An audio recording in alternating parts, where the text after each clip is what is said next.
ট্ৰেকবোৰ আমাৰ অপেক্ষাত জমা দি আছে কাৰণ আমি স্থানীয় কণ্ঠশিল্পী চক্ৰৱৰ্তী বাবুচৰণ পুষ্পাৰ্থক ইয়াত মাতিছোঁ আমাক সম্বৰ্ধনা অনুষ্ঠান থাকিব ইয়াত 28 নং পানী টেংকী আঞ্চলিক শিশু লক্ষ্মী পূজাৰ উদযাপন সমিতিৰ পৰা আমাৰ স্থানীয় কণ্ঠশিল্পীক আমি সম্বৰ্ধনা কৰিবলৈ গৈ আছোঁ আৰু আমাৰ শুভ খবৰ ইতিমধ্যে তেওঁলোকে আমাৰ মাজত উপস্থিত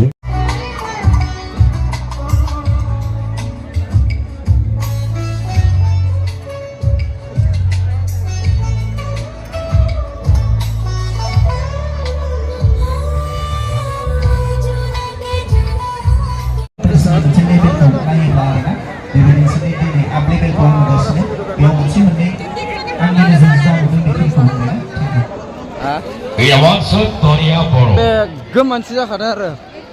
अयथासार मानसि आरो नै फिसाबाबो जायगाया बिराद मानसि आरो नायनो हाया आरो आंना बे सेमकारा फिसा जाबाय नामा नै बिथाङा इउटिउबारा बेसो आं माने ओरैनो खेबग्रासो आरो टाइमा जेबो जायाखै 8टाल' जादों बिराद मानसि जादों जायगा ओनसोला आरो फाग्ला बायदि मानसि जाखादोंलै दिनै लोखि फुजायाव जोबथा हरखाय दिनै बिराद जोबाखै माथो जोब्बाय होननायसो खोनादोंमोन गाबोन जोबगोन मेला बाजार मैया नों मा स्टाइल मोसादोंमोन दिनै स्टाइला बिदियानो जादों आं माने जिखिनि नुदों मोजां जायो दे नोंसिनि मोसानाया खिन्थु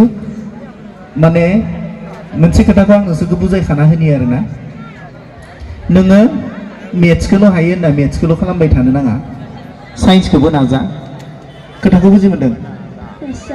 एमआइलखौबो नाय बेबायदि आरोना माने स्टाइला जियानो जा स्टाइल मोनसेखौल' मोजां हायोब्ला माने मोनसे मेट्रिक होनो गोनांब्ला नोङो मेथ्स हायोबाल' जाया साइन्स ना ससियेल साइन्स इंग्लिश बेबायदि हानांगौ मिठापान जानि र' मिठापान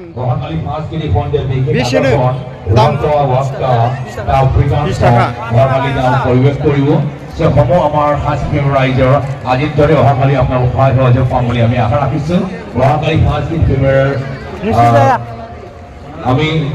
অসমৰ জনপ্ৰিয় কণ্ঠশিল্পী গীতাস